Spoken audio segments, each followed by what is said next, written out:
বাংলাদেশে এবং বাংলাদেশের বাইরে পৃথিবীর বিভিন্ন প্রান্তে যে যেখান থেকে চ্যানেলে দেখছেন আপনাদের সকলকে সাদর আমন্ত্রণ তৃতীয় মাত্রা দেখবার জন্য। প্রিয় দর্শক, সাম্প্রতিক নানা বিষয় নিয়ে আলোচনার জন্য আমার সঙ্গে স্টুডিওতে রয়েছেন আমার ভাই বসা আছেন ঢাকা বিশ্ববিদ্যালয় শিক্ষক সমিতির সভাপতি এবং বাংলাদেশ বিশ্ববিদ্যালয় শিক্ষক সমিতি ফেডারেশনের মহাসচিব প্রফেসর ডক্টর নিজামুল হক ভূঁইয়া, এবং আমার ডানে রয়েছেন সাবেক মন্ত্রী, সাবেক সংসদ সদস্য এবং বাংলাদেশ জাতীয়তাবাদী দল বিএনপির vice chairman advocate Nitai Roychowdhury. স্বাগত আপনাদের দুজনকে তৃতীয় মাত্রায়। সাম্প্রতিককালে আমরা বাংলাদেশকে দেখেছি নানা দিক থেকে, রাজনৈতিক, অর্থনৈতিক, বিশেষ করে কূটনৈতিক দিক থেকে একটা চাপের মধ্যে, ঝুঁকিতে, সংকট বোধে ঘনীভূত হচ্ছে। শেষ পর্যন্ত নির্বাচন হয়েছে, নির্বাচনোত্তর পরিস্থিতি তো মনে হচ্ছিল সাম্প্রতিককালে মার্কিন অ্যাসিস্ট্যান্ট পররাষ্ট্রমন্ত্রীর সফরেও মনে হয়েছে যে সব কিছু বোধহয় ঠিকঠাক হয়ে গেছে, কিন্তু 7 দিন না পেরোতেই জেনারেল আজিজের উপরে স্যাংশন পুরো চিত্রপটকে আবার খানিকটা মোড় ঘুরিয়ে দিচ্ছে বলেই অনেকে মনে করেন। এর বাইরে অনেকগুলো ইস্যুজ আছে, যেমন র্যাবের উপরে স্যাংশন তুলে নেওয়া হবে এরকম একটা বয়ান এখান থেকে আমরা শুনেছিলাম। স্টেট ডিপার্টমেন্ট সঙ্গে সঙ্গেই বলল যে না, সেটা তোলা হচ্ছে না। জিএসপি সুবিধা আমরা আবার পেতে পারি সেরকম একটা শুনলাম, স্টেট ডিপার্টমেন্ট আবার বলল যে না, সেটা তারা তুলে নিচ্ছে, মানে সেই সুবিধা বাংলাদেশ এখন পাচ্ছে না। সো এই রকম বয়ান এবং তারপরে পাল্টা প্রতিক্রিয়া, সেগুলো এক ধরনের বিষয়। যাই হোক, আমি জেনারেল আজিজের প্রসঙ্গে আসি। তিনি বাংলাদেশের অত্যন্ত গুরুত্বপূর্ণ একটা প্রতিষ্ঠানের প্রধান ছিলেন, দুটো প্রতিষ্ঠানের আসলে তিনি প্রধান ছিলেন। সেনাবাহিনী প্রধান তো বটেই, তার আগে তিনি বিজিবির মহাপরিচালকের দায়িত্ব পালন করেছেন। তার এবং তার পরিবারের উপর একটা স্যাংশন এসছে এবং সেই স্যাংশনের ফলে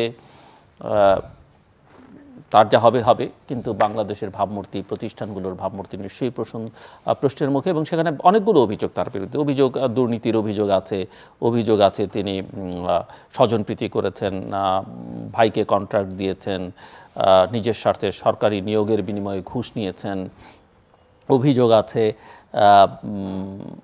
অনেক রকমের। এবং আরও বিশেষ যে অভিযোগ সেটা হচ্ছে যে তার কর্মকাণ্ডে বাংলাদেশের গণতান্ত্রিক প্রতিষ্ঠানসমূহের অবমূল্যায়ন হয়েছে এবং সরকারি প্রতিষ্ঠান এবং প্রক্রিয়ার উপরে জনগণের আস্থা কমেছে। সো এরকম একটা অবস্থায় আপনারা কি মনে করেন যে রাজনৈতিক, কূটনৈতিক দিক থেকে বাংলাদেশ কি, বিশেষ করে যুক্তরাষ্ট্রের সঙ্গে সম্পর্কের দিক থেকে কি বাংলাদেশ এগুচ্ছে না, আবার পিছিয়ে যাচ্ছে? যদিও সরকারি বয়ানটা আমরা শুনছিলাম যে এগিয়ে যাচ্ছে বাংলাদেশ, কিন্তু আমরা এও দেখলাম যে এই বিবৃতির পরপরই জেনারেল আজিজ যদিও বলেছেন যে এটা বাংলাদেশ সরকারকে হেয় করবার জন্যে এবং সরকারকে বিব্রত করবার জন্য এটা করা হয়েছে। আমরা এরপরে আমরা টুইটেও দেখলাম দুটো, একটি হচ্ছে ম্যাথিউ মিলারের টুইট দেখেছি, যেখানে তিনি বাংলাদেশের এই দুর্নীতির বিরোধী যারা কাজ করেন, দুর্নীতির বিরুদ্ধে তাদের প্রতি তাদের সমর্থন, সহায়তার কথা বলেছেন। আমরা তার ভাষায় যদি আমি বলি, তিনি বলছেন যে সাবেক বাংলাদেশি জেনারেল আজিজ আহমেদ যুক্তরাষ্ট্রে প্রবেশের জন্য অযোগ্য। আজকের এই ঘোষণা দুর্নীতিবাজ সরকারি কর্মকর্তাদের জবাবদিহিতা বাড়াতে আমাদের বাংলাদেশি অংশীদারদের সাথে কাজ করতে মার্কিন যুক্তরাষ্ট্রের প্রতিশ্রুতিকেই পুনর্নিশ্চিত করে। মার্কিন under secretary Uzra Zeya Matthew মিলারের পোস্ট শেয়ার করে তিনি লিখছেন টুইটারে যে আমরা দুর্নীতির বিরুদ্ধে লড়াই করা বাংলাদেশিদের সমর্থন করি, স্বচ্ছ সরকারি প্রক্রিয়ার পক্ষে কথা বলি, সরকারি কর্মকর্তাদের দুর্নীতি প্রকাশে সহায়তাকারীদের সাধুবাদ জানাই। দুটোই এক্স হ্যান্ডেলে টুইট করা হয়েছে। সো প্রফেসর ডক্টর নিজামুল হক ভূঁইয়া, আপনি একজন শিক্ষকদের, দেশের সর্বোচ্চ বিদ্যাপীঠগুলোর শিক্ষকদের নেতা এবং ঢাকা বিশ্ববিদ্যালয় শিক্ষক সমিতির সভাপতি, আপনার কাছ থেকে শুনতে চাই যে কীভাবে দেখেন। ধন্যবাদ জিলুর ভাই আপনাকে, ধন্যবাদ আমার সহ আলোচক, উনি একজন খ্যাতনামা রাজনীতিবিদ। আমি অত্যন্ত শ্রদ্ধা করি ওনাকে, নিতাই রায়চৌধুরী। উনি একসময় মন্ত্রীর দায়িত্ব পালন করেছেন, ঢাকা বিশ্ববিদ্যালয়ের কৃতি শিক্ষার্থী উনি ছিলেন। তো আজকে যে ব্যাপারটা এসেছে জেনারেল আজিজকে নিয়ে, জেনারেল আজিজ সাহেব তো 3 বছর আগে সেনাবাহিনীর দায়িত্ব পালন করেছেন। তো মার্কিন যুক্তরাষ্ট্রের উচিত ছিল তখনই জেনারেল আজিজ সাহেব যখন ক্ষমতা ছিলেন বা ক্ষমতা থেকে যখন রিটায়ার্ড করেছেন, রিটায়ার্ড হওয়ার পর এরপরে আরেকজন জেনারেল এসেছেন, যে জেনারেলটিও হয়তো জুন মাসে ওনার 3 বছর হয়ে যাবে। তো সেই সময় থেকে 3 বছর পর্যন্ত ওনারা পর্যবেক্ষণ করেছে, ওনার ভাইকে উনি ব্যবসায়িক কাজে সহযোগিতা করেছেন, করাপশন করেছেন, বিভিন্ন ইত্যাদি ইত্যাদি অনেক কিছুই মার্কিন যুক্তরাষ্ট্র এনেছেন। আমরা দেখেছি কয়েকদিন আগে মিস্টার লু এখানে এসেছেন, সেখানে উনি আমাদের সালমান রহমান সাহেব সম্বন্ধে আমরা একসময় শুনেছি যে সালমান রহমান সাহেবের বিরুদ্ধে স্যাংশন দিয়ে বিএনপির অনেক নেতৃবৃন্দও বলেছেন এবং কি সরকার বিরোধী অনেকেও বলেছেন। আমরা দেখেছি কিন্তু উনি কিন্তু সালমান রহমানের বাড়িতে কিন্তু উনি আপ্যায়িত হয়েছেন। এরপরে সালমান রহমান সাহেব বলেছে আমরা স্যাংশনের বিরুদ্ধে আমাদের যে আমাদের র্যাবের স্যাংশনের উঠানের পক্ষে উনি কথা বলেছেন। সরকার তো সরকারের পক্ষ থেকে চেষ্টা করেই যাবেন যে সরকারের বিরুদ্ধে স্যাংশনগুলো এনেছেন। আর মার্কিন যুক্তরাষ্ট্রের একটা স্বভাবে হয়েছে যে দেশটিকে তারা ভালোবাসেন, তাদের জন্য তারা যদি খুনও করে ফেলে, মানুষকে হত্যাও করে, তারা তাকে সমর্থন করে। আপনারা এই যে গাজার দিকে তাকিয়ে দেখেন, বেঞ্জামিন নেতানিয়াহু এত কিছু করছেন, এরপরে মার্কিন যুক্তরাষ্ট্র বলছেন না সে ঠিক কাজে করছে, ওখানে গণহত্যা। জো বাইডেন প্রতিনিয়তই কিন্তু বলে যাচ্ছেন যে সেখানে গণহত্যা হচ্ছে না। প্রতিনিয়ত শিশু মারা যাচ্ছে, প্রায় 18,000 শিশুকে হত্যা করা হয়েছে। তারপরে আপনার বৃদ্ধদেরকে হত্যা করা হয়েছে, প্রতিনিয়ত 170-80 জনকে হত্যা করা হচ্ছে। সেখানে কিন্তু মার্কিন যুক্তরাষ্ট্র বলছে সেখানে গণহত্যা হচ্ছে। এই যে যাদের নামটা বলেছেন আপনার ম্যাথিউ মিলার, উনিও বলেছেন না সেখানে গণহত্যা হচ্ছে না। উনি কয়দিন আগে ভিজিট করে আসছেন, সেখান থেকে এসে উনি বলছেন না সেখানে কিন্তু গাজাতে বা ইসরায়েল কোনো গণহত্যা করছে না। তা আমরা এটা মার্কিন যুক্তরাষ্ট্রের যেটা বলবে সেটাকে আমরা সমর্থন করবো জাতিগতভাবে। 1971 সালে আমাদের স্বাধীনতা যুদ্ধের সময় যারা আমাদের 30 লক্ষ শহীদকে হত্যা করা হচ্ছে এবং কি তখন যুদ্ধকালীন সময় মার্কিন যুক্তরাষ্ট্র, সোভিয়েত ইউনিয়ন আমাদের পক্ষে যখন কথা বলেছিলেন, ফ্রান্স আমাদের পক্ষে কথা বলেছেন, এমনকি যুক্তরাজ্য, সেখানেও মার্কিন যুক্তরাষ্ট্র ভ্যাটো দিয়েছিলেন। এবং গাজার ব্যাপারেও দেখেছি আমরা মার্কিন যুক্তরাষ্ট্রকে 3 বার ভ্যাটো দিতে। তো সুতরাং জেনারেল আজিজ সাহেবের বিরুদ্ধে দুর্নীতি, করাপশন বা বিভিন্ন ইত্যাদি বিষয়ে মার্কিন যুক্তরাষ্ট্র এখন ওনার উপর নিষেধাজ্ঞা দিয়েছেন, উনি সেখানে ভ্রমণ করতে পারবেন না। এটা জাতিগতভাবে আমাদের জন্য একটা দুঃখজনক ঘটনা যে আমাদের একজন সেনাপ্রধান, যিনি সেনাবাহিনীর দায়িত্ব পালন করেছেন, অত্যন্ত গুরুত্বপূর্ণ একটা পদ, সে পদে আসীন থাকা একজন ব্যক্তির বিরুদ্ধে এ ধরনের স্যাংশন দিলে তো অবশ্যই জাতির জন্য এটা খুবই দুঃখজনক। এবং এটাতে আমার মনে হয় জাতিগতভাবে সারা বিশ্ব দেখছে যে ওনাকে স্যাংশন দিয়েছে, কিন্তু স্যাংশনটা তদন্ত সাপেক্ষে বা আমেরিকা কোন কারণে করেছেন, ওনারা যে অভিযোগগুলো করেছেন সে ব্যাপারে আমার মনে হয় জেনারেল আজিজ সাহেব সরকারও সে ব্যাপারে খণ্ডায়ন করবেন, সরকারও সে ব্যাপারে ব্যাখ্যা দিবেন। মানুষের হয়তো ওনার ভাইদেরকে ব্যবসা বাণিজ্যে আমরা তো দেখেছি যে আপনি তো নিশ্চয়ই দেখেছিলেন যে আল জাজিরা টেলিভিশনে ওনাকে নিয়ে একটা ফিল্ম হয়েছিল, all the prime ministers man. এবং এও জানেন যে এটা বাংলাদেশে বহু আলোচনা হয়েছে, সমালোচনা হয়েছে যে জেনারেল আজিজের 3 ভাই দণ্ডপ্রাপ্ত এবং তাদেরকে সন্ত্রাসী বলা হয়। তার মধ্যে 2 ভাইকে উনি যখন সেনাপ্রধান হবেন তার 1 মাস আগে তাদের দণ্ড মওকুফ করে দেওয়া হয়। এবং আরেক ভাই যিনি মৃত্যুদণ্ডপ্রাপ্ত ছিলেন, পরে উনি সেনাপ্রধান হওয়ার পরে মৃত্যুদণ্ড থেকে সেটাকে যাবজ্জীবন করা হয় এবং তারপরে রাষ্ট্রপতি তাকে ক্ষমা করে দেন, রাষ্ট্রপতির ক্ষমা পান।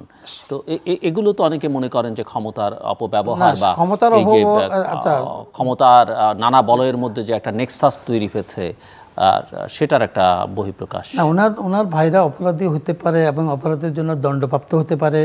এবং ওনার ভাইদেরকে উনি হয়তো রাষ্ট্রপতি কর্তৃক উনি ক্ষমা করার ব্যবস্থা করেছেন বা তাদেরকে মাফ করিয়ে নিয়ে এসেছেন, ঠিক উনি করতেই পারেন।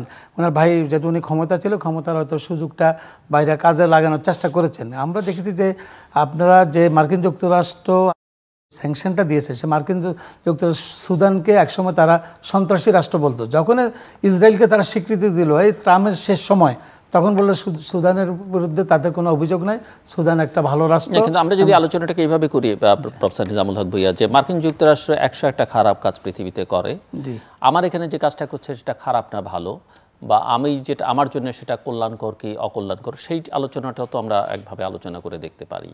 না, সেটা তো আমরা দেখেছি যে ওনার ভাইদের ব্যাপারে বা ব্যাপারে মানুষেরও একটা মিশ্র প্রতিক্রিয়া ছিল যে তাদের বিরুদ্ধে অভিযোগ ছিল, তারা মোহাম্মদপুর এলাকার তাদের বিরুদ্ধে, এখানে মোহাম্মদপুর এলাকা তো অনেকগুলো গ্রুপ আছে, সেই গ্রুপের বিরুদ্ধে ওনার ভাইদের বিরুদ্ধে একটা গ্রুপ ছিল, ওনার ভাইদের পক্ষে একটা গ্রুপ ছিল, আর তৃতীয় একটা গ্রুপ ছিল, ইত্যাদি ইত্যাদি বিভিন্ন কারণে তারা বিভিন্ন সংঘর্ষ মোহাম্মদপুর এরিয়াতে কিন্তু তারা লিপ্ত ছিল কোনো এক সময়। এর পরবর্তী পর্যায়ে তাদেরকে দণ্ড দেওয়া হয়েছিল, প্রতিপক্ষকে দণ্ড দেওয়া হয়েছিল, সেই কারণে হয়তো তারা সেখান থেকে বেরোয় আসার পর আমার বক্তব্যটা হলো যে এই জিনিসটা 3 বছর পরে কেন? এই জিনিসটা তো আরও আগে মার্কিন যুক্তরাষ্ট্র আমাদের নির্বাচনকে প্রশ্নবিদ্ধ করার জন্য তারা বিভিন্নভাবে আমাদের বিরোধী দল বিএনপির সাথে তারা বিভিন্ন সময় বিভিন্ন সভা করেছে। এই যে আজকে আমাদের পিটার হাস উনি চলে যাচ্ছেন, উনি কি কম চেষ্টা করেছেন আমাদের এই যে গত নির্বাচনটাকে প্রতিহত করার জন্য? এবং নির্বাচনকে উনি ক্রেডিবল নির্বাচন হবে, সে হবে, বিরোধী দলকে উনি বিভিন্নভাবে আশ্বাস দিয়েছেন। বিএনপিও একসময় তাদের উপর ডিপেন্ড করেছিল। এখন পরবর্তী পর্যায়ে নির্বাচনটা হয়ে গেছে, নির্বাচনটা হওয়ার পর আশ্বাস দিয়েছে যে আমরা নির্বাচন করে দিব বা এই না, সরকারকে নির্বাচনকে প্রশ্নবিদ্ধ করার জন্য বারবার বলছে নির্বাচনকে প্রশ্ন, যার জন্য আমাদের মাননীয় প্রধানমন্ত্রী শেখ হাসিনাকে এই নির্বাচনের পক্ষে দাঁড়িয়ে কথা বলতে হয়েছিল। আমার বক্তব্য হলো যে জেনারেল আজিজ সাহেবের ব্যাপারে তারা স্যাংশন দিয়েছে, ভালো কথা। এর আগেও অনেকগুলো আমাদের র্যাবের বিরুদ্ধে স্যাংশন দিয়েছে, অনেক প্রতিষ্ঠানের বিরুদ্ধেও তারা স্যাংশন দিয়ে থাকে। আমরা দেখছি মার্কিন যুক্তরাষ্ট্রের এটা একটা তাদের সিস্টেম, এটা একটা নিয়ম। আমার মনে হয় যে জিনিসটা হয়েছে সেটা আমার তদন্ত সাপেক্ষে, এমনকি আমাদের সরকারও সে ব্যাপারে হয়তো দেখবেন যে ব্যাপারটা কিভাবে কি হয়েছে সে ব্যাপারে আমি তো বিশদ আকারে বলতে পারবো না মার্কিন যুক্তরাষ্ট্র কি করেছে, সেটা এক সময় বলে দিবে যে ব্যাপারটা কি ঘটেছে। জি, ধন্যবাদ advocate Nitai Roy. on the same issue. Of course. এখানে না, আপনি যদি এই বিষয়ে কথা নাই বলতে চান তাহলে আমি অন্য প্রশ্ন উনি বলুক। পলিটিশিয়ানদের তো বোঝা একটু মুশকিল, কে কোন বিষয়ে বলতে চায়। ক্লিন ইমেজের একটা মানুষ, আমি ওনাকে অনেক রেসপেক্ট করি। বিশ্ববিদ্যালয়ের শিক্ষক সমিতির সভাপতি এবং মানে সদ্য অধ্যাপক ঢাকা বিশ্ববিদ্যালয় ডক্টর মিজানুর রহমান সাহেব, প্রফেসর মিজানুর রহমান সাহেব। আর চ্যানেলকে ধন্যবাদ যে এমন একটা চমৎকার আলোচনা আয়োজন করার জন্য। এখানে বিষয়টা হচ্ছে যে আমাদের সাবেক সেনাপ্রধান জেনারেল আজিজ এবং বিজিবির প্রধান ছিলেন, তার ব্যক্তিগত যে বিষয়গুলো, ব্যক্তিগত দুর্নীতি, ব্যক্তিগত মানে স্বজনপ্রীতি, ব্যক্তিগত ক্ষমতার যে অপব্যবহার এবং এই বিষয়গুলো যে ইস্যু হিসেবে এনে এই ইস্যুগুলোকে সেটেল করার জন্য মার্কিন যুক্তরাষ্ট্র স্যাংশন আরোপ করেছেন। আমি ওই বিষয়টার উপরে গুরুত্ব দেওয়ার আগে আমি যেটা বলতে চাই সেটা হলো যে আজকে আমাদের দেশের যে সেনাবাহিনী, আমাদের মানে অনেক দিকেই আমরা চিন্তা করি, যেমন আমাদের মানে সংবাদপত্রকে আমরা মানে তৃতীয় স্তম্ভ আমাদের দেশের ইয়েতে বলি, চতুর্থ, তারপরে আমাদের বিচার ব্যবস্থা। কিন্তু সেনাবাহিনীর গুরুত্ব তো এখানে মানে মারাত্মকভাবে, সাংঘাতিকভাবে। তাহলে একটা প্রতিষ্ঠান প্রধান, তার সাথে সমস্ত প্রতিষ্ঠানের ভাবমূর্তি টুতি সব কিছু জড়িত। কারণটা হচ্ছে যে এখানে আপনার যে ডিসিপ্লিন ফোর্স, মানে যে ডিসিশনটা সেনাবাহিনী প্রধান নেবেন সেইটাই কিন্তু মানে it has to be followed by all the tier, মানে জাস্ট ডাউনওয়ার্ড পর্যন্ত। এখন সেই প্রতিষ্ঠানটা যদি এই পর্যায়ে যায় যে প্রতিষ্ঠান প্রধানের দুর্নীতির বিষয় এবং মানে তার যে স্বজনপ্রীতি অথবা অন্যান্য বিষয়গুলো, ক্ষমতার অপব্যবহার, এইটের কার বিরুদ্ধে যায়, প্রশ্নটা কার বিরুদ্ধে যায়? তাহলে এই প্রতিষ্ঠানটাকে এভাবে দুর্নীতিগ্রস্ত করে তোলা কি শুধু আজিজ সাহেবই করেছেন, না এখানে আর কারো দায়বদ্ধতা ছিল? তো যদি দায়বদ্ধতা থেকে থাকে তাহলে সেটা সরকারেরই ছিল, প্রতিরক্ষা মন্ত্রণালয়ের ছিল। এবং সরকার মানে সরকারের যে হেড অফ দ্য গভর্নমেন্ট যে নিয়োগ দেওয়া হয় তখন থেকে তাদের উপরে যায়। এখন ধরেন যে এখানে আমরা মার্কিন যুক্তরাষ্ট্র স্যাংশন দিল, এই টোটাল অ্যাক্টিভিটিটা হলো ক্রিমিনাল অ্যাক্টিভিটি। ক্রিমিনাল লতে কোনো লিমিটেশন নাই, there is no question of limitation in মানে filing criminal cases at any moment. যদি আপনার 20 বছর আগে একটা লোক মানে নিহত হত্যা হয়, তার বিচারের জন্য কিন্তু 20 বছর পরেও কিন্তু প্রসিডিং মানে criminal proceeding can be started. যেমন শেখ মুজিবুর রহমান হত্যা মামলায় অনেক পরে এসে আবার একটা এফআইআর হলো। অতএব এটা এখনও জিয়া রহমান হত্যা মামলাটা মানে প্রসিডিং শুরু হতে পারে। অতএব এখানে কোনো লিমিটেশনের প্রশ্ন নাই। মিজান ভাই যে বললেন যে 3 বছর পরে কেন, আমি এই প্রশ্নটার মানে অ্যাজ এ লয়ার আমি প্রশ্নের জবাব দিলাম যেটা এটা কোনো অসুবিধা নেই। কিন্তু আমার বক্তব্য হলো যে এখন এই যে বিষয়গুলো এটা সরকারকে জবাব দিতে হবে। কারণ এই মানে সেনাবাহিনী প্রধান হচ্ছে মানে আমাদের দেশের বাংলাদেশ সরকারের বা প্রতিরক্ষা মন্ত্রণালয় বা প্রতিরক্ষার বিষয়ে অত্যন্ত গুরুত্বপূর্ণ। এবং এই দেশ এই জাতি এই জনগণ আজকে এই সেনাবাহিনীর প্রতি অনেক কিছুই মানে ভরসা করেন।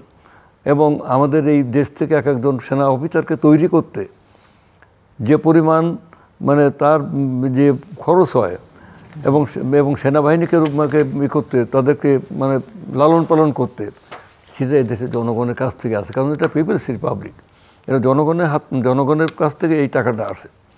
অতএব দেশের জনগণ শেষ ভরসা করে সেনাবাহিনীর উপরে এবং সমস্ত বাহিনী দায়বদ্ধ জনগণের উপরে সব কিছুই। অতএব আজকে যদি এইরকম একটা ঘটনা ঘটে তাই সরকারকে প্রথম জবাবদিহি করতে হবে। সরকারই চাইবে মার্কিন যুক্তরাষ্ট্রের সাথে তুমি এমন স্যাংশন দিলে কেন, বা তোমার এই স্যাংশনের যৌক্তিকতা কী, এটা ব্যাখ্যা করবে সরকার। আমার বক্তব্য হলো যে এইভাবে যদি একের পর একটা প্রতিষ্ঠানগুলো যদি আজকে সাংবিধানিক প্রতিষ্ঠানগুলো যদি নষ্ট হয়, যদি আপনি প্রশ্ন তোলেন, কালকে যদি প্রশ্ন তোলে যে নির্বাচন কমিশনের উপর যদি একটা স্যাংশন দেয়, নির্বাচন কমিশন মানে চিফ প্রধান ইলেকশন কমিশনার, তাহলে কি দাঁড়াবে? তাহলে তারপরে যদি একটা দেখেন যে আপনি পাবলিক সার্ভিস কমিশনের উপরে স্যাংশন আছে, যদি আপনার দুর্নীতি দমন কমিশনের উপর স্যাংশন আছে, যা আগে আমরা শুনেছি র্যাব একটা মানে প্রতিষ্ঠান, একটা মানে আইন প্রয়োগকারী সংস্থা, একটা গুরুত্বপূর্ণ একটা কাজকর্ম করছিল, তাদের উপর স্যাংশন, তাহলে দেশটা যে এই জায়গায় চলে গেল তার অর্থটা কী? অর্থটা হচ্ছে যে দেশে কোনো গণতন্ত্র নাই, দেশে কোনো মানে নিরাপত্তা কিছু নাই। দেশ এটা তখনই হতে পারে একটা দেশে যখন নগ্ন ফ্যাসিবাদের মানে প্রকাশ ঘটে যায়, তখনই কিন্তু ঘটনা ঘটবে। এখন ধরেন মার্কিন যুক্তরাষ্ট্র স্যাংশন দিল বা কী দিল, এ নিয়ে আমি যেমন আপনি আমার একটা রাজনৈতিক পরিচয় আছে, আমাদের চিন্তাভাবনা আছে, আমরা এইটা নিয়ে এত বেশি না যে কি স্যাংশন দিল আবার কি উঠে নিল, অমুক করলো তমুক করলো, সেটা তাদের দায়িত্ব, তারা করলো। এটা ঠিক যে এরা নিজেদের মানে চিন্তা ভাবনা নিজেদের মানে অনুযায়ী, নিজেদের স্বার্থের অনুযায়ী তারা সেটা দেবে। কিন্তু আমার প্রশ্ন হলো যে যেটা দেওয়া হচ্ছে এই কথাগুলো কি বাংলাদেশের সত্য না মিথ্যা, এইগুলো তো দেখতে হবে। তাহলে তাহলে দাতা দেশগুলো যারা এখানে ঋণ, সাহায্য, অনুদান, প্রকল্প ভিত্তিক মানে ঋণ, তারপরে গ্রান্ট যেগুলো দেয়, সাহায্য যেগুলো দেয়, তার মধ্যে তো একটা বড় অংশ হচ্ছে মার্কিন যুক্তরাষ্ট্র এবং মার্কিন যুক্তরাষ্ট্রের সাথে সম্পর্কযুক্ত সমস্ত প্রতিষ্ঠানগুলো। আজকে আপনি ইউনিসেফ বলেন, কেয়ার বলেন, কোর বলেন, ড্যানিটা বলেন, অক্সফাম বলেন, যা বলেন এই ইউরোপ এবং মার্কিন যুক্তরাষ্ট্রের থেকে। এখানে আপনার জাতিসংঘ বলেন, ওয়ার্ল্ড ব্যাংক বলেন, IMF বলেন, এশিয়ান ডেভেলপমেন্ট ব্যাংক বলেন। তাহলে আজকে আমাদের মতো দেশগুলোতে এই যে আমাদের মতো দেশগুলোতে যে উন্নয়নশীল বা অনুন্নত দেশগুলোতে, সেখানে আপনার বিদেশি ঋণ, সাহায্য, অনুদানের উপরেই নির্ভর করে কিন্তু একটা দেশ মানে টিকে থাকে। তো আজকে আমাদের যেমন রিজার্ভে কোনো টাকা নাই, হন্য হয়েও সে টাকার সন্ধান পাওয়া যাচ্ছে না, এবং মানে দ্রব্যমূল্য আপনার বিদ্যুৎ খাতে সেই যে র মেটেরিয়ালসের সেটা আমদানি করা যাচ্ছে না বলে বিদ্যুতের মানে দাম পরিশোধ করা যাচ্ছে না, এবং সেটা দাম মানে আরও বাড়ার চিন্তাভাবনা হচ্ছে। এবং গ্রাম অঞ্চলে লোডশেডিং শুরু হয়েছে। ওই কুইক রেন্টালের মানে পাওনা এসে দাঁড়াইছে প্রায় 1 লক্ষ কোটি টাকার মতো। এটা একটা দায় দেন তো সরকারের। তাহলে এই পরিস্থিতিতে আপনার যে রিজার্ভ শূন্য হয়ে আসতেছে, আমদানি ব্যয় মানে কী বলা যায় যে মিটাতে পারবো না, তো নানামুখী যে ভয়াবহ সংকট, এই যে সর্বগ্রাসী সংকট, এই সংকট মোকাবেলা করার জন্য এখন দরকার হলো অর্থ। এখন অর্থের জন্য যদি আপনি আবার মানে কঠিন সত্যের ভিতরে পা দেন, তাহলে তো একটা জাতিই তো এক সময় ধ্বংস হয়ে যাবে। এই ব্যাপারগুলো নিয়ে প্রফেসর নিজামুল হক ভূঁইয়া, আপনি অ্যাডভোকেট চৌধুরীর কথার প্রেক্ষিতে কথা বলবেন, বাট আপনার সঙ্গে আমার আলোচনার প্রেক্ষিতে আমরা পুরো জিনিসটা মার্কিন যুক্তরাষ্ট্রের দিকে ফোকাস করেছিলাম। আমি একটু ফোকাসটা অন্যদিকে নিতে চাই। আপনি নিশ্চয়ই জানেন যে দুদিন আগেই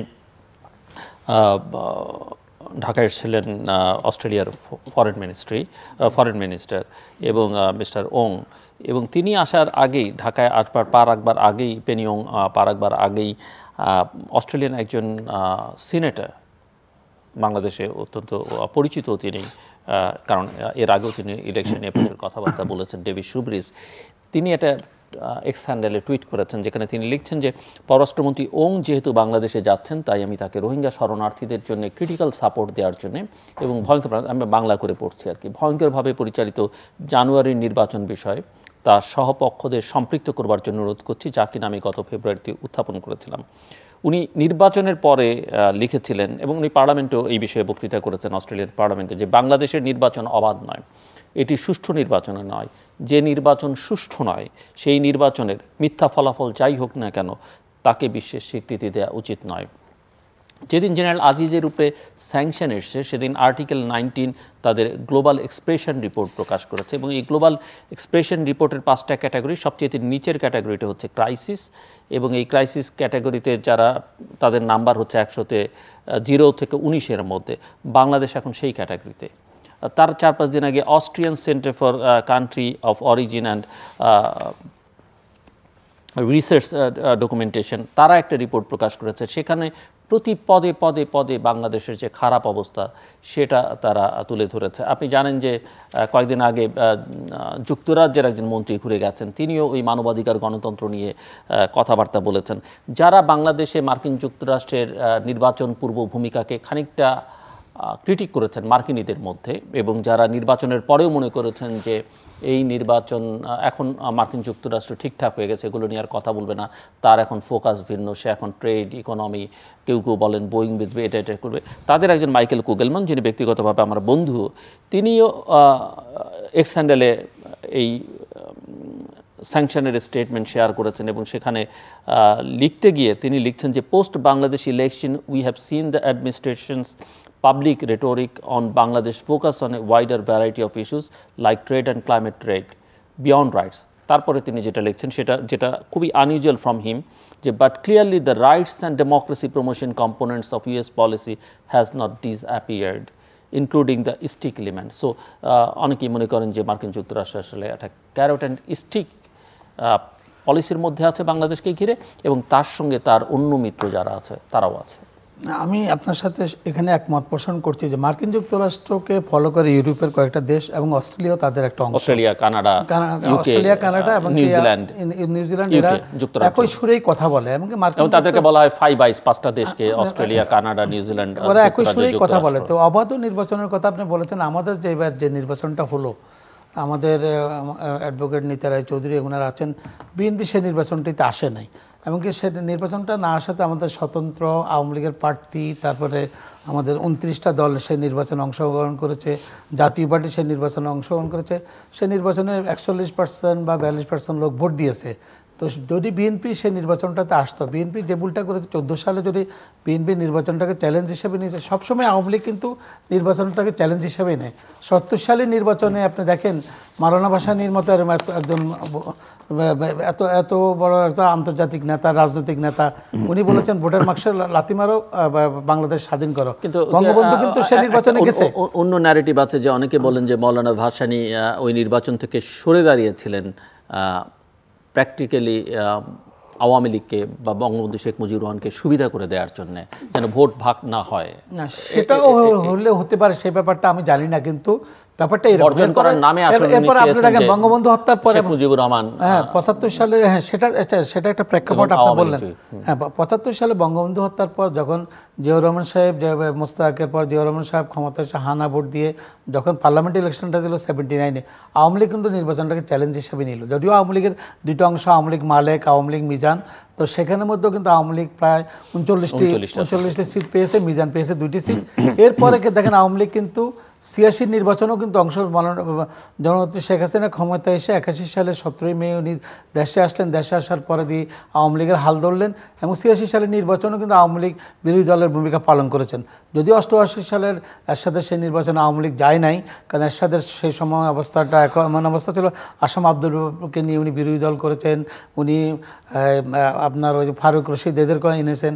এর পরবর্তী পর্যায়ে দেখেন আপনি কিন্তু আপনার এই যে নির্বাচনগুলো কিন্তু এইভাবে হচ্ছে চ্যালেঞ্জ হিসাবে, তাই না? আওয়ামী লীগ কিন্তু সেভাবে নিয়েছে। 91-তে নির্বাচন করেছে আওয়ামী লীগ, 96-তে নির্বাচন করেছে, 96-তে আবার একটা নির্বাচন বর্জনও করেছে আওয়ামী লীগ। আওয়ামী লীগ নির্বাচন সেটা 15 ফেব্রুয়ারি 14 ফেব্রুয়ারি নির্বাচন এবং সেখানে জনগণের ম্যান্ডেট ছিল না বিদায়। 2007 সালের 11 জানুয়ারি নির্বাচন থেকে শেষ মুহূর্তে মনোনয়নপত্র দাখিল করেও তারা সরে আসলো, যে তত্ত্বাবধায়ক সরকারের প্রধানকে আপনার না আমি বলছি যে কারণ তো ছিল, মানে আওয়ামী লীগ যে সব নির্বাচনে অংশ নিয়েছে, যেগুলো আমি মনে হচ্ছে ক্রেডিবল নির্বাচন, যেগুলোর মধ্যে চ্যালেঞ্জ, সেখানে গণতন্ত্র প্রতিষ্ঠা হবে, আওয়ামী লীগ সেই নির্বাচনগুলো করেছে। আমি যেটা মনে করি যে 2008 সালের নির্বাচনের পর 14 সালের নির্বাচনে যারাই বুদ্ধি দিয়ে থাকুক না কেন, সেখানে কিন্তু বিএনপি মারাত্মকভাবে ভুল করেছে। 14 সালের নির্বাচনে যদি বিএনপি নির্বাচনে অংশগ্রহণ করতো, দেশের গণতান্ত্রিক ব্যবস্থা অন্যভাবে হতো। অর্থাৎ বিএনপির অনেকে কিন্তু নির্বাচন করতে চেয়েছিল, কিন্তু বিএনপির একটা গ্রুপের কারণে, তাদের প্রভাবের কারণে কিন্তু সেই নির্বাচনটা হয় নাই, নির্বাচন আসতে পারে নাই বিএনপি।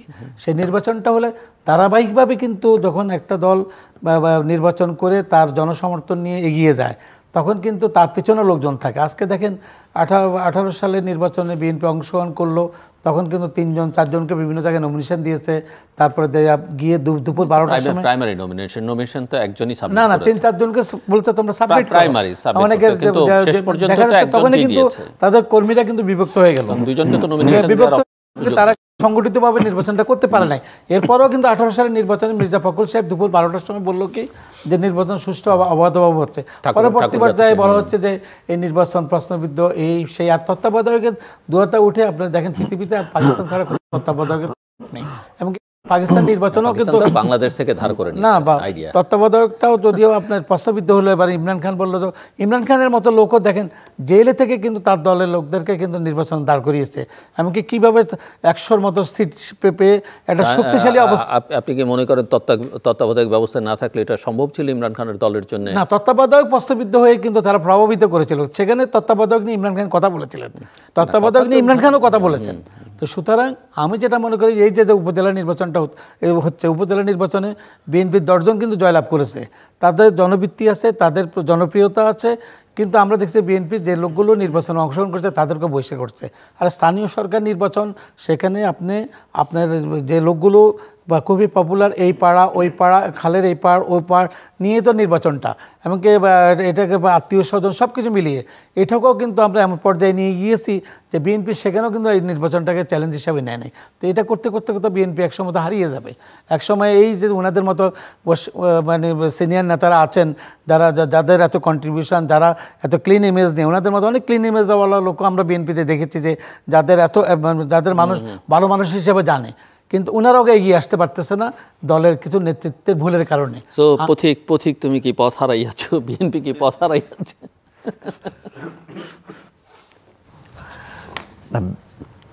মানে সৃজন ব্যানার্জি পশ্চিমবাংলা নির্বাচনে তারে সাংবাদিকরা বলছে যে বামরা তো এখন একেবারে নিশ্চিহ্ন হয়ে গেছে, এখন অন্ধকারে ডুবে গেছে। তারপরে হ্যাঁ, অন্ধকারে ডুবে গেছে মনে হচ্ছে, চাঁদ কখন অন্ধকারে মানে ডুবে যায়, আবার অন্ধকার সরে চাঁদ ওঠে। না, তারা মানে মেঘে ঢাকা তারা, তো মেঘে ঢাকা তারার মতো এটা ওই যে বোধহয় মেঘে ঢাকা তারা ওই ইয়ে একটা চলচ্চিত্র ছিল, হ্যাঁ একটা চলচ্চিত্র হয়েছিল। ঋতু ঘটকের পরে যাই হোক, তো এখন হয়েছে যে আপনার মানে বিএনপি পথ হারাই নাই, বিএনপি সঠিক পথে আছে। যে কথাটা আমি প্রফেসর নিজামুল হক ভূঁইয়া আমি ওনাকে বলতে চাই যে বিএনপি যে নির্বাচনে যায় নাই 18 সালে বা 14 সালে, এই দুটো বলি, 18তে তো গেছে বিএনপি, হ্যাঁ 18 সালে গেছে, 24-এ যায়নি, 14-তে যায়নি। এবং বিএনপি মানে এদেশের অনেকেরই ধারণা ছিল যে বিএনপি এই 2009-এর পর থেকে আস্তে আস্তে আস্তে আস্তে বিএনপি বোধহয় এখন হারিয়ে গেছে বা বিএনপি নাই। দেখেন, আমি একটা কথা বলি, আমরা গত 7 তারিখের নির্বাচনে আমরা ভোট বর্জনের আহ্বান জানালাম। আমরা বলি নাই যে ভোট প্রতিহত করো, বলছি ভোট বর্জন করো। এবং পৃথিবীর সমস্ত গণমাধ্যম শুধুমাত্র বর্তমান সরকারের চরণ চুম্বন করে, যে গণমাধ্যমগুলো তাদের একেবারেই অনুগত অর্থের লোভে, অমুক লোভে তমুক লোভে, তাদের কথা আমরা বলতে চাই না। কিন্তু এখানে তো ভালো মুক্তবুদ্ধি মানে মাধ্যমে সাংবাদিকরাও আছেন। এখানে সবাই বলেছে যে একটা তো মানে একটা ফ্যাক্ট আছে যেটা যেটা মানে came in to the light, সেটা হচ্ছে যে মানে প্রথমে ছিল 34, পরে 54টা সেন্টারে কোনো ভোটই যায়নি। তো 34টা তো মানে নির্বাচন কমিশন স্বীকার করে, 34টে মানে কেন্দ্রে কোনো মানে ভোটার যায়নি। আচ্ছা, কিন্তু আমাদের মানে রিপোর্ট হচ্ছে 54টা কেন্দ্রে কোনো ভোটার উপস্থিত হয়নি। তারপরে সর্বোচ্চ 5%, 2%, 3%, 5%। তাহলে এই যে মানুষ যে গেল না, তার মানে মানুষের এই আগ্রহটা মানে হারালো কেন? আপনি বলবেন যে বিএনপির মতো দল আসে নাই, বিএনপির মতো দল যাবে কেন? বিএনপির মানে লড়াই করছে, সংগ্রাম করছে গণতন্ত্রের জন্যে। আজকে যে 14 সালে নির্বাচনে যায়নি, আর আপনি বলেন যে আওয়ামী লীগ এর আগে বারবার গেছে, সেই পরিস্থিতি তো এক না। তখন এই পরিস্থিতি হলো যে 2008-এ ক্ষমতা যাওয়ার পরে তারা 13th অ্যামেন্ডমেন্ট বাতিল করে দিয়ে তত্ত্বাবধায়ক সরকার বাতিল করলো। কিন্তু সবচেয়ে ভয়াবহ করলো 15th অ্যামেন্ডমেন্টে, যে পার্লামেন্ট বহাল রেখে পার্লামেন্ট ইলেকশন হবে। মানে মানে সংবিধান বিলুপ্তির আর্টিকেল 123, যেটা আপনার ওই নির্বাচনের সম্পর্কিত ধারা অনুচ্ছেদ, সেখানে আপনার বলা হয়েছে যে পার্লামেন্ট ইলেকশন হবে, সংসদ নির্বাচন হবে সংসদ বিলুপ্তির পূর্ববর্তী 90 দিনের মধ্যে। আর আগে ছিল বা সর্বত্র যেটা আছে যে parliament election will be held after মানে within 90 days after dissolution of parliament. কোনো যা 90 days হতে পারে, 120 days হতে পারে, সে যার যার দেশের সংবিধান অনুযায়ী। কিন্তু parliament has to be dissolve first, এটা হলো প্রথম কথা। এখন পার্লামেন্ট যদি বহাল থাকে তাহলে হবে কি যে অন্য অন্য জায়গাতে কথাগুলো ওরা ক্ষমতায় থেকে নির্বাচন করছে, ক্ষমতাতে আবার আসবে। যে কারণে আপনার ওই যে মানে রাষ্ট্রযন্ত্র এবং ওই যে আইন প্রয়োগকারী সংস্থা এবং ওই যে সেনাবাহিনী পর্যন্ত, সেখানে মনে যে ওরা তো আবার ক্ষমতা এসে যাচ্ছে, অতএব এখানে সাহায্য করি। এবং বিভিন্ন গোয়েন্দা সংস্থা, সামরিক বেসামরিক গোয়েন্দা সংস্থা, সবার কথা বলছি না, তার মধ্যে অনেকেই এর মধ্যে শুভবুদ্ধি সম্পন্ন মানে দেশপ্রেমিক এবং দায়িত্বশীল সরকারি কর্মকর্তা আছে, দায়িত্বশীল সরকারি মানে ঢাকা বিশ্ববিদ্যালয়ে অনেক শিক্ষক এখনও আছেন, অনেকে হয়ে গেছেন। কিন্তু এরা হয়তো যন্ত্রণায় ছটফট করছে, কিন্তু তারপরেও যে দেখা যাচ্ছে যে এই যে সরকার ক্ষমতা থেকে নির্বাচন করছে, অতএব তাদেরকে আবার ক্ষমতা আনতে হবে এবং কলকাঠি অন্য জায়গার থেকে নাড়ানো হচ্ছে। এই কারণেই আজকে আপনার রাষ্ট্রযন্ত্রটা এক জায়গা হয়ে গেল। নির্বাচন কমিশন এমন একটা মানে নির্লজ্জ ঠুটো জগন্নাথ হবে, এটা তো কল্পনাই করা যায়নি। এখন আপনি বলবেন যে এর আগের নির্বাচনগুলোতে আওয়ামী লীগ গেছে, 91 সালে তো এই অবস্থা ছিল না। 91-এ তো তখন মানে সেই শাহাবুদ্দিন সাহেবের সময় যে নির্বাচনটা হলো, জাস্টিস শাহাবুদ্দিন, সেই নির্বাচনে যদিও অনেকের অনেক অভিযোগ ছিল, তারপরেও সেই নির্বাচন বলবেন যে সেই নির্বাচনটা ছিল মানে সুষ্ঠু নির্বাচন। 96-এ তখন তো আর আপনার ওই সেই পার্লামেন্ট ডিজলভের পরেই নির্বাচন হলো, পার্লামেন্ট তো আগে বিলুপ্তির পরেই নির্বাচন হয়েছে, তখন কোনো অসুবিধা ছিল না। এবং মানে ওই 70-ও তাই। কিন্তু এই যে একটা মানে একটা unique condition in Bangladesh politics, এখানে গণতন্ত্রই আজকে বিলুপ্ত হয়ে গেছে। গণতন্ত্র নাই, গণতান্ত্রিক প্রতিষ্ঠানগুলো নাই, বিচার বিভাগ পর্যন্ত, সেখানে লোয়ার জুডিশিয়ারি থেকে একেবারে হায়ার জুডিশিয়ারি পর্যন্ত সেখানে তারা স্বাধীনভাবে কাজ করতে পারছেন না। এবং বিচার বিভাগের ভিতরেও বিচার বিভাগকে লোয়ার জুডিশিয়ারিকে কক্ষিগত করা কথা বিচারকদের মুখ দিয়ে সেটা এসছে। আইন প্রয়োগকারী সংস্থা, আচ্ছা বলেন তো, এই যে মানে একজন মন্ত্রী বলছে যে 28 অক্টোবর 23 সালের এই মানে সমাবেশের পরে, এত বড় সমাবেশের পরে 7 তারিখে নির্বাচন, বলে যে এই মুহূর্তে যদি আমরা অন্তত 20-30 হাজার লোককে মানে গ্রেপ্তার করে না রাখতে পারতাম না, তাহলে পরে নির্বাচন হতো না। এবং 3 দিন ধরে 28 অক্টোবর এই ঘটনা ঘটলো, 29 অক্টোবর, 31 অক্টোবর আর 1 অক্টোবর, এই 3 দিনের ভিতরে 1 নভেম্বর, 3 দিনে সারা বাংলাদেশে প্রায় 20,000 হলো। তা আপনার নোয়াখালী হচ্ছে সবচেয়ে বেশি এবং খুলনা হচ্ছে সবচেয়ে বেশি, না এইসব জায়গা, এবং মানে 20 থেকে 25,000 নতুন মামলা, একটা মামলায় 150-200 আসামি।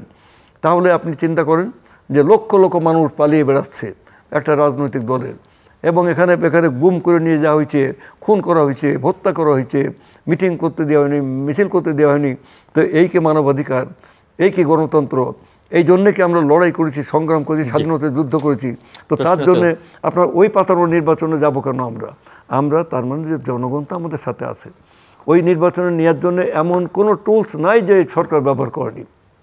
বিধবাদের বলছে বিধবা ভাতা দেওয়া হবে না, মুক্তিযোদ্ধাদের বলছে মুক্তিযোদ্ধা ভাতা দেবো না, ভোটার নিয়ে যেতে হবে।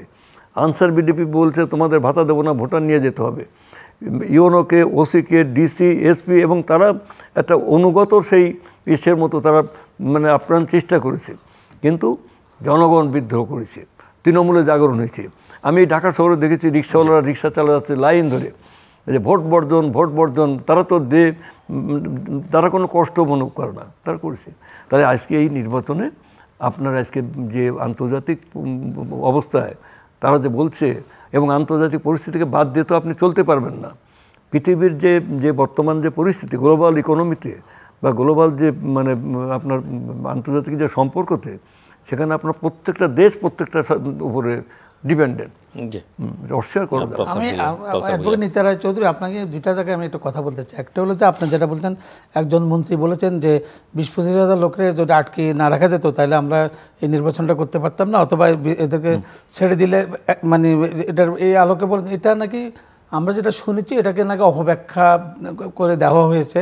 এটা কিন্তু উনি এইভাবে কথাটি বলেননি। আর সুব্যাখ্যা তো দেওয়া হয়নি, না বলছি যে মন্ত্রী মহোদয় এইভাবে কথাটি বলেন না, এটাকে ঘুরিয়ে ফিরিয়ে আমাদের সাংবাদিকরা সাপ্লিমেন্ট করলাম। ওনার এই বক্তব্য এবং ফ্যাক্ট এটা তো মিলে গেল তো, এই যে 3 দিন ধরে দিতে। আচ্ছা গেল একটা। আরেকটা হলো যে আপনারা যেটা বলেছেন যে 11 সালে যে আইনটি পাশ করা হলো পার্লামেন্টে, যে আপনার তত্ত্বাবধায়ক সরকার বাতিল করে, সেখানে কিন্তু আপনারা সংসদে ছিলেন, আপনারা সংসদ থেকে ওয়াকআউট হয়েছেন, কিন্তু পরবর্তী পর্যায়ে আপনারা ধারাবাহিকভাবে সে আন্দোলনটা করে যেতেন জনগণকে দিয়ে যে আমরা এটা মানি না, তাইলে কিন্তু আপনাদের এই কনসেপ্টটা হয়তো পাবলিক তখন কিন্তু ওইভাবে আপনারা সংগঠিত করতে পারতেন। আপনারা কিন্তু এরপরেও কিন্তু আপনারা পার্লামেন্টে ছিলেন, পার্লামেন্টে এর পরবর্তী পর্যায়ে 14 সালে এসে আপনারা নির্বাচন অংশগ্রহণ করেন নাই, কিন্তু আপনারা কিন্তু 11 সাল থেকে ধারাবাহিকভাবে 11, 12, 13তে আপনারা কিন্তু পার্লামেন্টে ছিলেন। তো সুতরাং আমি মনে করি যে আপনাদের সেখানেও কিন্তু একটা স্ট্র্যাটেজি, আপনারা যেহেতু মানেন না, আপনারা কিন্তু সে আন্দোলনটা করতে পারতেন। আপনার দৃষ্টিতে অন্য প্রশ্ন আসি, সময় বেশি নেই, আপনি বলতেছেন ঠিক আছে, কিন্তু আমাদের তো একটা দৃষ্টিভঙ্গি আছে। আমি আমার দৃষ্টিভঙ্গিতে রাজনীতি না হয় সামাল দিলেন, কূটনীতিও হয়তো সামাল দিচ্ছেন বা দিতে পারেন, বা বয়ান একটা তৈরি করলো, অর্থনীতি সামাল দিবে কিভাবে?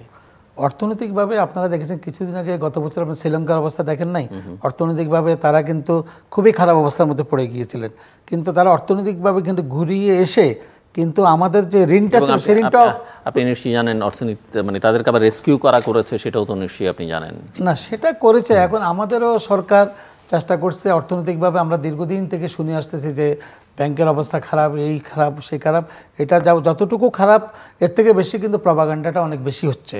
তো সুতরাং আমি মনে করি যে এই আমাদের অ্যাডভোকেট নিতা রায় চৌধুরী সাহেব বলেছিলেন যে আমাদের রিজার্ভে ডলারের পরিমাণ কম, কিন্তু আমি মনে করি যে সরকার, আমাদের মাননীয় প্রধানমন্ত্রী জননেত্রী শেখ হাসিনা, উনি অর্থনীতি, রাজনীতি উনি খুব ভালো, কূটনীতি উনি খুব ভালোভাবে বুঝেন, এমনকি এটাকে কিভাবে সামাল দিতে উনি ভালোভাবে জানেন। আমার মনে হয় যে অর্থনৈতিক যে সমস্যাটার কথা বলছেন, আমার মনে হয় সেটা বাংলাদেশ ওভারকাম করতে পারবে। এবং কি আপনারা জানেন যে ইতিমধ্যেই আমাদের প্রায় ব্যাংক আগামী মাসে বা এই মাসে বোধহয় ব্যাংকের 35 জন এমডি সহ একটা কনফারেন্সে যাচ্ছে, সেখানেও আমাদের বিদেশিদের উদ্বুদ্ধ করবে যে আমার রিমিটেন্স, কারণ আমরা দেখছি যে আমাদের রিমিটেন্সটা প্রবাহটা কিন্তু আমাদের প্রপার চ্যানেলে নিয়ে এসে হুন্ডির মাধ্যমে বা ইয়ের মাধ্যমে একজন অসাধু ব্যবসায়ীদের কারণে কিন্তু আমাদের রিমিটেন্সটাও কিন্তু ওইভাবে কিন্তু আমাদের আসতেছে না, যেটা ভারতে বা অন্যান্য দেশগুলোতে কিন্তু রিমিটেন্স প্রপার হইতে আসে।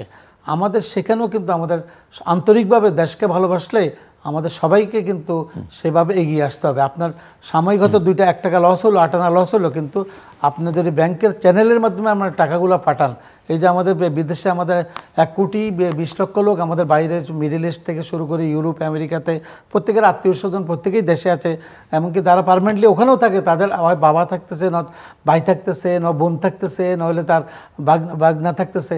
তো এই রিমিটেন্সগুলো যদি আমরা প্রপার হতে আনতে পারি, আমার মনে হয় সেই বাংলাদেশ ব্যাংকের যে এখন যে ক্রাইসিসটা সেটা অনেক দূর হয়ে যাবে। এমনকি সরকারও কিন্তু বিভিন্নভাবে উদ্যোগ নিচ্ছে কীভাবে এটাকে, সেখানে অর্থনীতিবিদ, আমি তো অর্থনীতির ছাত্র না বা অর্থনীতি সম্বন্ধে আমার ওই আইডিয়াও নাই, কিন্তু আমি মনে করি যে রাজনৈতিকভাবে বলেন আর আমাদের যে বিশেষজ্ঞরা আছে সেভাবে আপনি দেখেন যে মার্কিন যুক্তরাষ্ট্রে যখন ক্লিন্টন ক্ষমতা, তাদের অর্থনীতির অবস্থা খুবই খারাপ ছিল।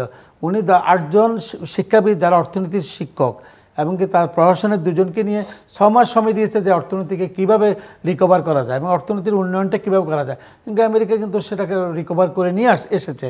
আমি মনে করি আমাদের সরকারও কিন্তু সেটাকে রিকভার করতে পারবে বলে আমি মনে করি।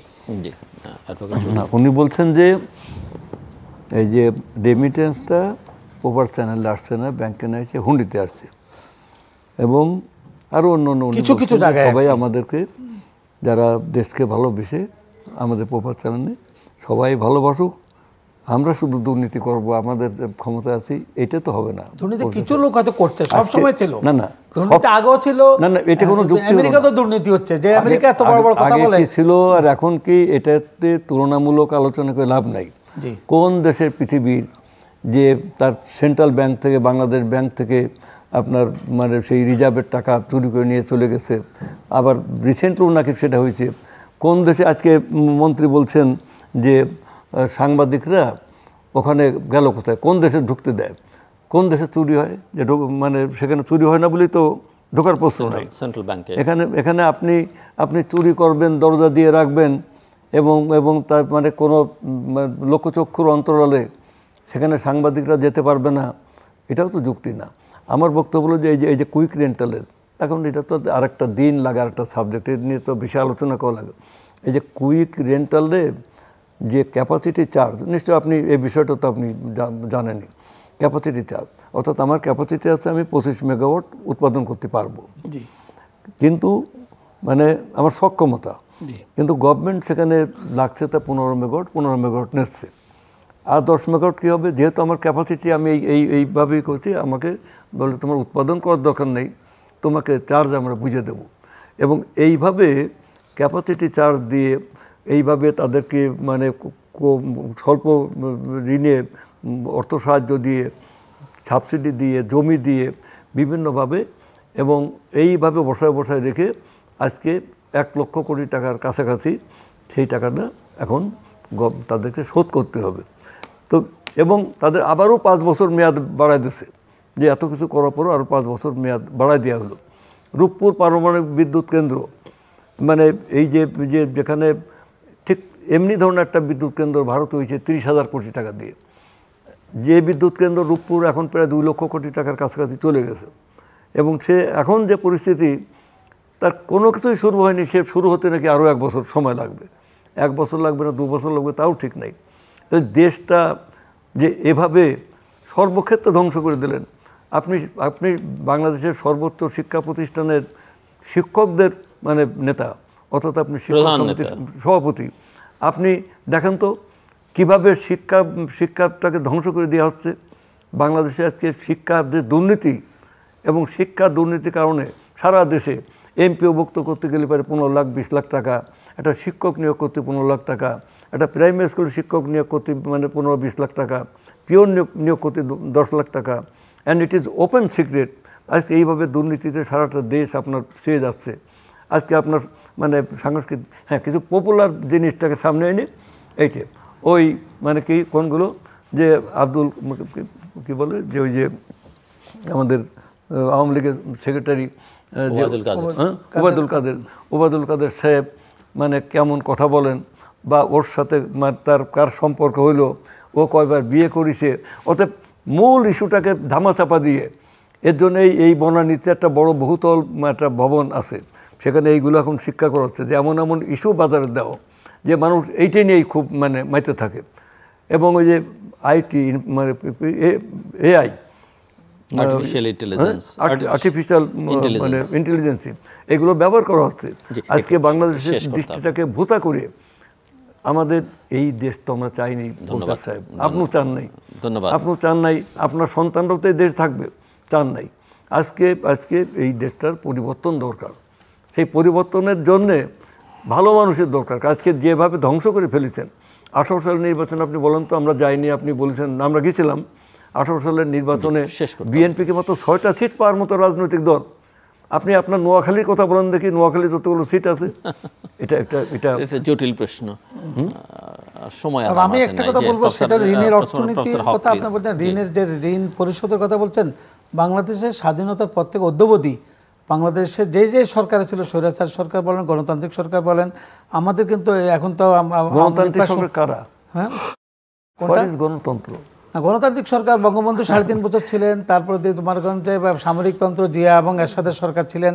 এরপর থেকে 91 সাল থেকে আপনি দেখেন এই পর্যন্ত যে সরকারগুলো সবগুলো কিন্তু ঋণের 72 থেকে 75 পর্যন্ত গণতন্ত্র নামে ছিল, গণতন্ত্রের লেশমাত্র ছিল না। আমার ঋণের অর্থ বাংলাদেশ পরিশোধ করতে অতীতও করেছে, এখনো করছে, ভবিষ্যতে করতে পারবে। কিন্তু ঋণের অর্থ পরিশোধ করছে আপনি বলছেন, কিন্তু বিদেশি বিনিয়োগকারীদের টাকা তারা লভ্যাংশ দিতে পারছেন না, তাদের টাকা দিচ্ছেন না। যেসব জিনিস আমদানি করছেন অনেক ক্ষেত্রে তারা মূল্য দিতে পারছেন না। সেটা বলা হচ্ছে, কিন্তু সরকার সেভাবে অর্থনৈতিকভাবে ঘুরিয়ে দাঁড়ানোর জন্য বা বলা হচ্ছে মানে কি, ওই যে মিস্টার লু যেদিন আসলেন তার আগের দিন তো অ্যাম্বাসেডর পিটার হাস বাংলাদেশ ব্যাংকে গেলেন এবং পাওনা টাকার কথা বলতেই গেলেন। মিস্টার লুও মিস্টার সালমান রহমানের সঙ্গে সে একই কথা বলেছেন। সরকার যেভাবে, আমি তো আগেই পূর্বে বলেছি, আমাদের মাননীয় প্রধানমন্ত্রী রাজনীতি, অর্থনীতি এবং সংস্কৃতি উনি খুব ভালো বোঝেন, এবং যেভাবে হোক এটাকে কিভাবে পরিশোধ করবে, ঋণ কিভাবে কি করবে, সেভাবে অর্থনীতিবিদরাও চেষ্টা করছে। গণতান্ত্রিক সরকার মাননীয় প্রধানমন্ত্রীর নেতৃত্বে সেই কাজটি হবে বলে আমি মনে করি। তো আপনি কোনো সংকট দেখছেন না? আমি মনে করি সংকট কাটি, যদিও সংকট আপনারা ভাবতেছেন না, আমরা ভাবছি না, লোকে বলে, অনেকে বলছে, আপনাকে তো একটা গণতান্ত্রিক সরকারকে আপনাকে কিছু না কিছু তো তার বিরুদ্ধে আপনার অভিযোগ এনেই তো আপনার দাঁড় করাতে হবে। এখন অর্থনীতিকে দাঁড় করাচ্ছেন, আমি মনে করি যে অর্থনৈতিকভাবে বাংলাদেশ সেটা কাটিয়ে উঠতে পারবে।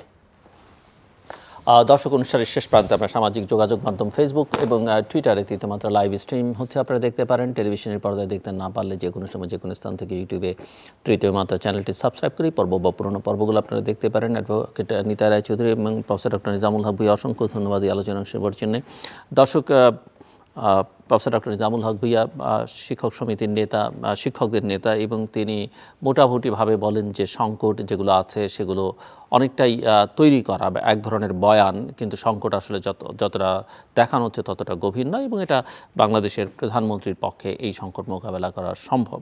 অ্যাডভোকেট নিতা রায়চৌধুরী বলছেন, তিনি বিরোধী দলের রাজনীতি করেন, যে দেশ আমরা দেখছি এই দেশ আমরা আসলে চাইনি, এবং এই দেশ এই জায়গায় নিয়ে আসবার পেছনে বাংলাদেশের রাজনৈতিক নেতৃত্বের কম বেশি সকলেরই ভূমিকা আছে। হয়তো কারো বেশি কারো কম, কেউ হয়তো দীর্ঘমেয়াদে ক্ষমতায় থাকবার কারণে তার উপরে বর্তায় বেশি, কিন্তু সবারই কম বেশি ভূমিকা আছে।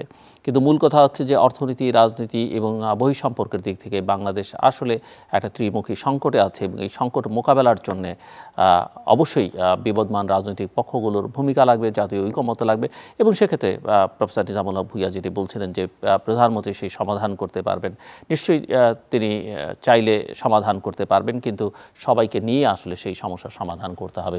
বিভাজিত রেখে রাষ্ট্র, সমাজ, রাজনীতিকে এই সংকটের সমাধান আসলে সম্ভব হবে না। আমাদের সঙ্গে থাকবার জন্য অসংখ্য ধন্যবাদ। আপনাদের সবার জন্য শুভকামনা।